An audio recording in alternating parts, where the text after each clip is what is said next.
God doesn't call the qualified, He qualifies the called. So I see this as a service. And when I gave my speech at the town hall meeting, I said my candidacy is hinged on 5 pillars. The overarching one being reaching new heights for our institutes. And I didn't choose that lightly, because if you're reaching new heights, it means that you attain something before you start reaching for new heights. And that speaks to the foundation that has been laid by the 2 gentlemen that are, at the high table, as we call it. But I don't go specifically to the 5 points that I have. The first being members' engagement and reviving members' pride. And I know extensively discussions have been had today in terms of how members can be engaged and how we can drive the passion and the drive amongst our members. And an integral part of that will be, that keeps ringing back to us, is chapter development in terms of what we can do, because we need to build it up from the foundation. The second one being driving advocacy.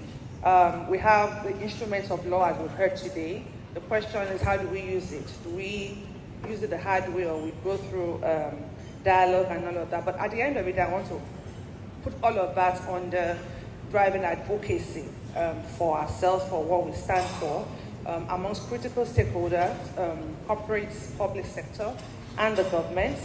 The third being promoting excellence. I think there's, yes, we've achieved quite some milestone, but I think beyond just achievement is in how we do it, and how is the excellence that goes into execution. So excellence is very important for me, and that goes around innovation, the way we do things, doing the same thing in a different and in a better way, and also ensuring that we're developing people.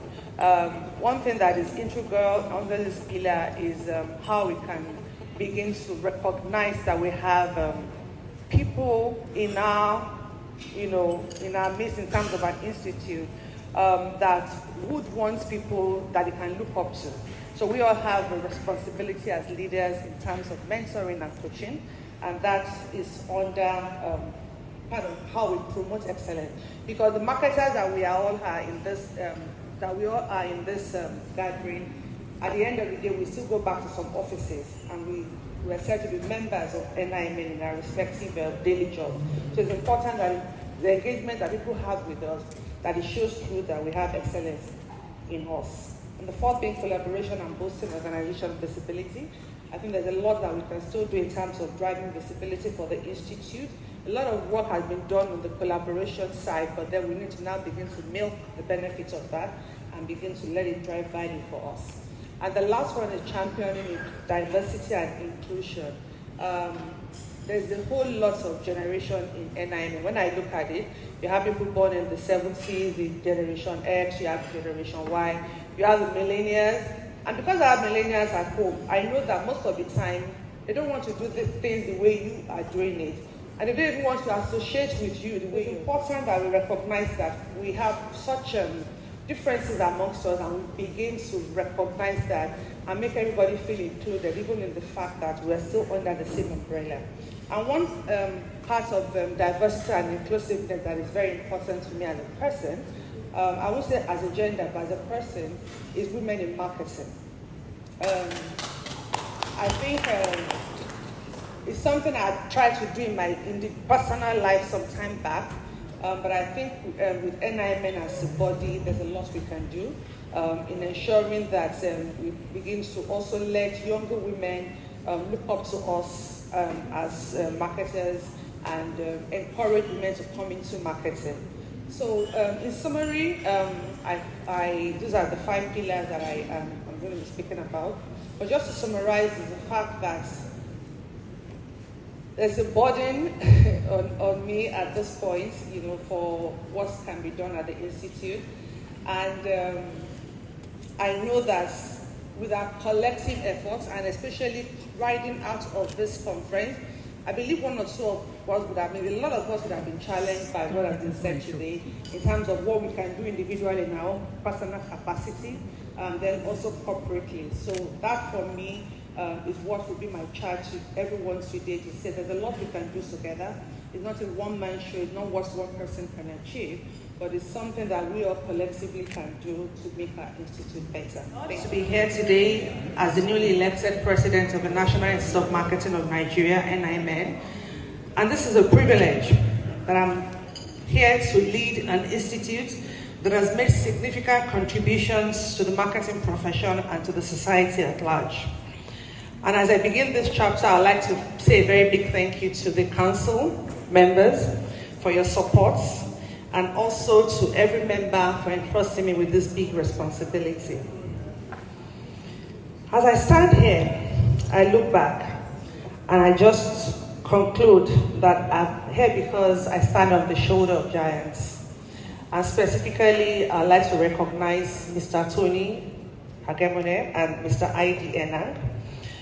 Without whose prompting, encouragement, and push, I probably won't be here today. And I also want to specifically recognize and salute you for your contributions to the Institute and to the great legacy that you have left our Institute. As we move forward, I envision an institute that is more inclusive, more innovative, and more impactful. And like I said earlier in my campaign, I probably won't go through that because I already said that's my 5-point agenda.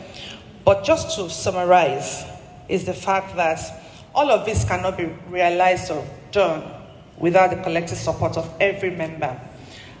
And as I stand here, I'm making a commitment that I'm going to be accountable to you as members of the Institute and also to God. And in the next few weeks, I'll be engaging with people in terms of getting feedbacks on how we can take our Institute forward. And I also specifically will be communicating to the council on my scorecard and what will be the basis of my stewardship in the next 2 years. I'm here today, and I realize that there's some strength that I have that I know I can bring to bear in this work. But most importantly, I'm also looking forward to collective strength and expertise of every member that we can all put together to be able to ensure that we're able to drive this institute forward. So I'm inviting everyone to join me on this journey. You know, towards the end, when the AGM was going on and the issues were being discussed, you know, I whispered to someone, I said, I'm not doing it again. But, you know, it's interesting, but, you know, leadership, it really comes out when, you know, the tough situations are there. So I'm here to rise up to the occasion. And like I said, I'm inviting everyone to join hands so that we can take this institute forward and contribute to the growth of the institute. And by that, we need your time, we need your competence, we need your expertise, so that we can build a healthy and robust pipeline of marketing leaders. We need your resources. We've said that the money is good, but it's not just about the money alone.